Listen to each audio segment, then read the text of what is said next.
CMR shopping mall, one stop destination for festive fashion. Lucky winner మీరేనేమో చూసుకోండి. మళ్ళా ఈ రోజు ఈ స్వచ్ఛ ఆంధ్రప్రదేశ్ కార్యక్రమంలో మనం ఒక నిర్దిష్టమైన లక్షణాలతో ముందుకు పోదాం. ప్రతి ఒక్క ఇంటికి కరెంట్ ఇవ్వడం, ప్రతి ఒక్క ఇంటికి గ్యాస్ ఇవ్వడం. నేనే ఆ రోజు దీపం పెట్టాను. మా ఆడబిడ్డలు మర్చిపోయారు, అప్పుడప్పుడు మర్చిపోయే ఇబ్బందులు తెచ్చుకుంటున్నాం. నేను ఆ రోజు వంట చేసేటప్పుడు మా తల్లి కష్టాలు చూశాను. వంట ఇంట్లో నుంచి బయట వస్తే కండ్లలో నీళ్లు వచ్చేటివి. దానికి కారణం పొగంతా వెళ్ళేది. ఆ పొగతో ఊపిరితిత్తులు కూడా దెబ్బతినేటివి. ఆ రోజు నేను ఆలోచించి, నా ఆడబిడ్డలకు ఈ కష్టాలు ఉండడానికి వీలు లేదు, నా తల్లి పడిన బాధ నా ఆడబిడ్డలు పడడానికి వీలు లేదని దీపం పెట్టాను. ఇంటింటికి పిలిచి పిలిచి దీపం కనెక్షన్ ఇచ్చాను. అవునా కాదా తల్లి? అయినా మర్చిపోయారు కదా. అప్పుడప్పుడు మర్చిపోతున్నారు. మర్చిపోయినప్పుడు భూతం వస్తా ఉంది. మళ్ళా ఆ భూతాన్ని వదిలించుకోవడానికి మళ్ళీ వస్తున్నాం. ఈరోజు మళ్ళా హామీ ఇస్తున్నాం. దీపావళి నుంచి రేట్లు పెరిగాయి కాబట్టి 3 గ్యాస్ సిలిండర్లు ఉచితంగా ఇచ్చే కార్యక్రమానికి శ్రీకారం చుడుతున్నాం. దీపం నేనే పెట్టాను, గ్యాస్ నేనే ఇచ్చాను, మళ్ళీ ఈరోజు ఉచితంగా నేనే ఇస్తున్నానంటే అది నా ఆడబిడ్డలకు నా మీదుండే ప్రేమ అని చెప్పి కూడా నేను మీకు తెలియజేస్తున్నా. ప్రతి ఒక్క ఇంటికి గ్యాస్ ఇస్తాం, ప్రతి ఇంటికి పవర్ కనెక్షన్ ఇస్తాం. మార్చి 25 లోపల ఎక్కడన్నా మరుగుదొడ్లు వాడకపోతే మళ్ళా మరుగుదొడ్లు శాంక్షన్ చేస్తాం. కంపల్సరీగా విధిగా మరుగుదొడ్లు వాడే కార్యక్రమానికి మీరు శ్రీకారం చుట్టాలి. కమ్యూనిటీ మరుగుదొడ్లు మళ్ళా కట్టిస్తాం, ఉండేటి ప్రక్షాళన చేస్తాం. బయట పోయినప్పుడు ఎక్కడ కూడా ఆడబిడ్డలకు కానీ ఎవరికి కానీ మరుగుదొడ్లు ఎదనకుండా ఈ కార్యక్రమానికి శ్రీకారం చుడతాం. 2027కి ప్రతి ఒక్క ఇంటికి మంచినీళ్లు ట్యాప్ ద్వారా ఇచ్చే కార్యక్రమానికి శ్రీకారం చుడతాం. ఇది తప్పకుండా జయప్రదం చేస్తాం. ఎన్నికల్లో చాలా స్పష్టంగా చెప్పాం, ఇంటింటికి మంచినీళ్లు ట్యాప్ ద్వారా ఇస్తామని, స్వచ్ఛమైన నీళ్లు ఇస్తామని చెప్పాం. దానికి కట్టుబడి ఉన్నాం.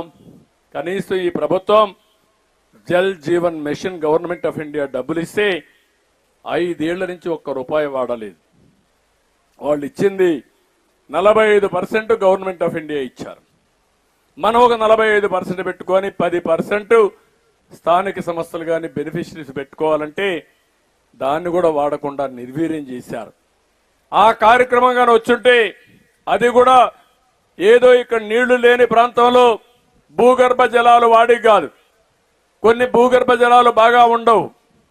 ఇక్కడంతా కూడా సముద్రం పక్కన ఉప్పు నీళ్లు ఉంటాయి, కొన్ని ఇక్కడ కలుషితమైన నీళ్లుంటాయి, కొన్ని ఇక్కడ చేపల చెరువులు ఉన్నాయి.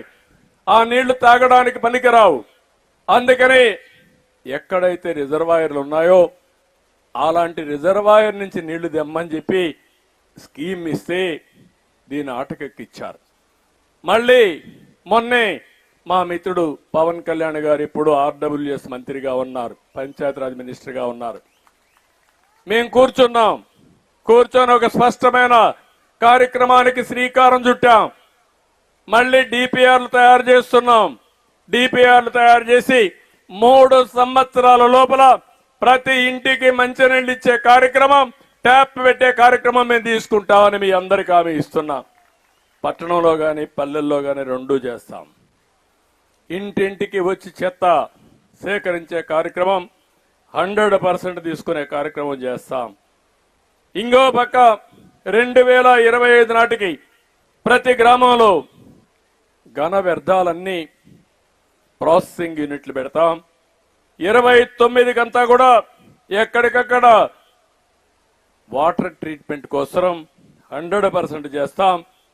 ప్రతి ఒక్క మున్సిపాలిటీని ఈ రోజు నుంచి రోజు మీరు చూడండి, చెత్త తొలగిస్తాం. ఎప్పటికప్పుడు చెత్త అంతా కూడా సేకరిస్తాం. అందులో నుంచి కరెంటు తయారు చేయగలిగితే కరెంటు, లేకపోతే కాంపోస్ట్ తయారు చేయగలిగితే కాంపోస్ట్ తయారు చేసి ముందుకు పోతాం. సముద్ర తీరంలో మంగినపల్లె బీచ్ ఇక్కడే ఉంది, సుందరమైన బీచ్. దాన్ని కూడా నాశనం చేశారు. స్వచ్ఛమైన బీచ్ల్ని, సుందరమైన బీచ్లు తయారు చేసి ఎక్కడికక్కడ మనం నెక్స్ట్ జనరేషన్ కానీ టూరిజాన్ని ప్రమోట్ చేస్తే మంచిది వస్తుంది. సుమన్ టీవీలో మీ పర్సనల్ అండ్ బిజినెస్ ప్రమోషన్స్ కోసం కింది నెంబర్కి కాంటాక్ట్ చేయండి.